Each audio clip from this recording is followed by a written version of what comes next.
Watu wengi wanafikiri uchawi ni kuhusu kurusha hirizi, lakini Biblia inaonyesha jambo la kutisha zaidi. Vita halisi haviko kwenye hirizi. Vita viko kwenye chanzo cha maarifa. Je, umewahi kujiuliza kwa nini Mungu aliwakataza watu wake kuangalia nyota, kupiga ramli, kuwasiliana na waafu au hata kumiliki terafimu?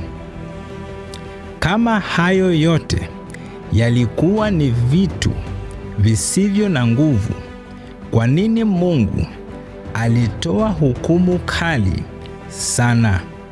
Leo nitakuonyesha siri ambayo Babeli, Misri na Kanaani walijua, lakini mwisho wa somo hili utaelewa kwa nini Yesu alisema, mimi ndimi njia, kweli na uzima. Dunia inasema tafuta siri. Biblia inasema tafuta Kristo. Dunia inasema tafuta nguvu. Biblia inasema tafuta uhusiano na Mungu. Dunia inasema tafuta maarifa yaliyofichika, lakini Mungu anasema, mkinitafuta mimi mtaniona. Leo tutajifunza kwa nini karibu kila ustaarabu wa kale ulikuwa na mfumo wa uaguzi. Kwa nini Babeli, Misri, Ashuru, Kanaani na hata baadhi ya wafalme wa Israeli waliingia kwenye mfumo huo? Je, kulikuwa na siri moja iliyowaunganisha wote? Na kwa nini Mungu alisema msifanye kama mataifa haya? Tusianze na mwisho, tuanze na mwanzo kabisa. Shetani mara zote hutafuta kitu kimoja, si fedha, si nyumba, si gari. Anatafuta imani yako, kwa sababu kile unachokiamini ndicho kinachoamua unamtegemea nani. Ndiyo maana bustani ya Edeni haikuanza kwa vita, ilianza kwa taarifa. Je, Mungu amesema kweli? Vita ya kwanza ilikuwa juu ya maarifa, na mpaka leo vita haijabadilika. Siri ya pili.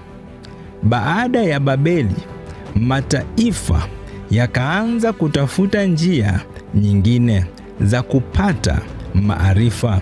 Ndipo zikazaliwa wapiga ramli, ndipo zikazaliwa wachawi, ndipo zikazaliwa wauguzi, ndipo zikazaliwa watazama nyota, ndipo zikazaliwa wanaowasiliana na mizimu. Swali ni kwa nini?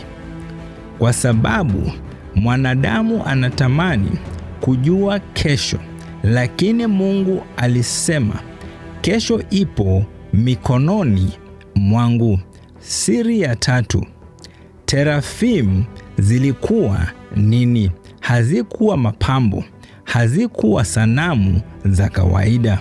Katika baadhi ya tamaduni za Mashariki ya Kale, zilitumiwa kama alama za ibada na wakati mwingine katika uaguzi. Ndiyo maana maandiko yanazitaja katika muktadha wa kuabudu miungu mingine na kutafuta mwongozo usiotoka kwa Mungu. Kwa maelezo zaidi, tazama kitabu cha Zakaria sura ya 10 kuanzia mstari wa 2.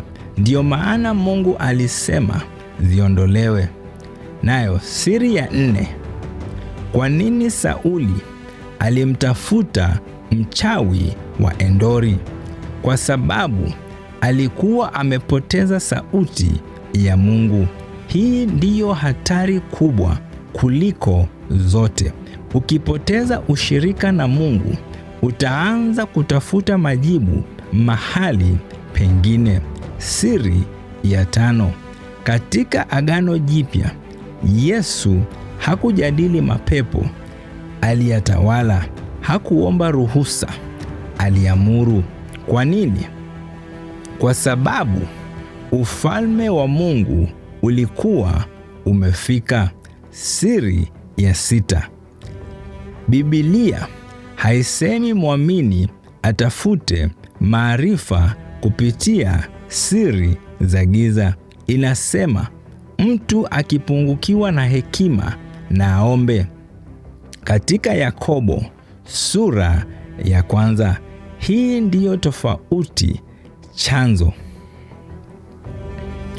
Usipofahamu tofauti kati ya hekima ya Mungu na maarifa yanayotafutwa kwa njia ambazo Biblia inakataza, unaweza kuchanganya sauti ya kweli na sauti nyingine.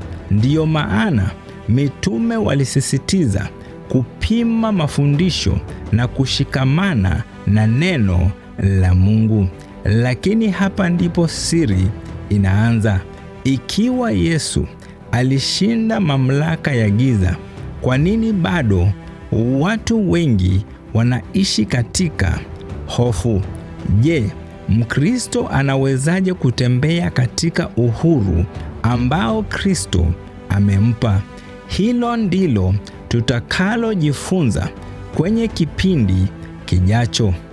Ikiwa somo hili limekufungua macho, andika kwenye maoni, ninamtegemea Kristo pekee.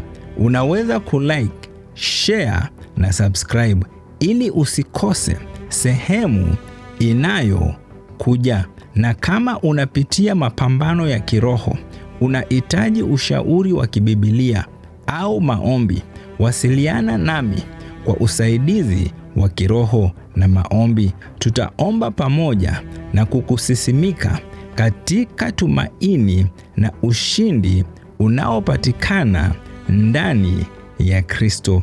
Na kama umeweza kunisikiliza na haujawahi mpatia Yesu Kristo maisha yako awe Bwana na mkombozi wako, basi rudia nyuma yangu. Sema, Bwana Yesu, mimi ni mwenye dhambi, niko mbele zako. Nisamehe leo dhambi zangu zote na makosa. Futa jina langu kwa kitabu cha hukumu. Andika jina langu kwa kitabu cha uzima. Nimemkataa shetani na kazi zake zote.